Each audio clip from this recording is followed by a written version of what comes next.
এদের হাতে বাংলাদেশ নিরাপদ? এদেরকে আমরা নেতৃত্বে দিব? তবে আমি আমার জায়গা থেকে বলতে চাই, দেখেন এরকম 2-4টা ছিটাফোঁটা থাকবেই, বাট ছিটাফোঁটাগুলারে শাস্তিমূলক ব্যবস্থার মধ্যে আনতে হবে।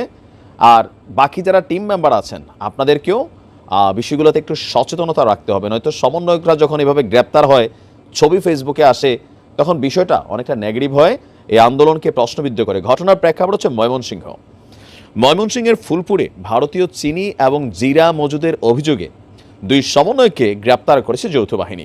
গ্রেপ্তারকৃত সমন্বয়করা হলেন জিল্লুর রহমান হৃদয় এবং মাসুদ রানা। আপনার আজকে বিকেলে পৌর শহরের আমুয়াকান্দা বাজার এলাকায় যৌথ বাহিনীর একটা অভিযান চলে। সেখানে ভারতীয় যেই পণ্য আছে সেই পণ্যসহ তাদেরকে গ্রেপ্তার করা হয়েছে। ফুলপুর থানার ওসি সৈয়দ আব্দুল হাদি তিনি বিষয়টি নিশ্চিত করে জানান, গোপন সংবাদের ভিত্তিতে সেনাবাহিনীর মেজর যিনি আছেন ইব্রাহিম ভাই, ওনার নেতৃত্বে যৌথ বাহিনী একটা অভিযান চালায়।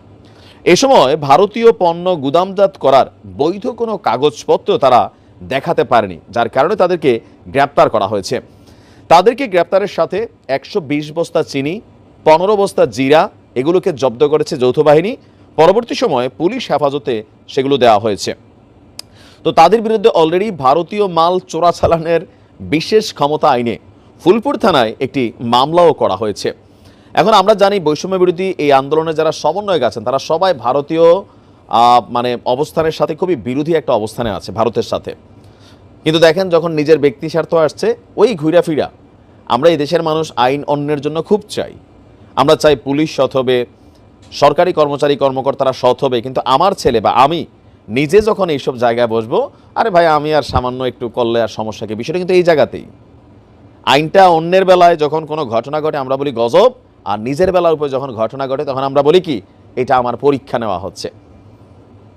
একদিকে সমন্বয়কদের এক শ্রেণী তারা দিনরাত চেষ্টা করে যাচ্ছে যে বাংলাদেশকে যে অবস্থানে আছে সেখান থেকে নতুন একটা রাস্তার দিকে নিয়ে যেতে। আগামী দিনে দেশে লুটপাট থাকবে না, দুর্নীতি থাকবে না, চুরি চোট্টামি থাকবে না, রাজনীতিতে সংস্কার আসবে, দেশের সিস্টেমের মধ্যে সংস্কার আসবে।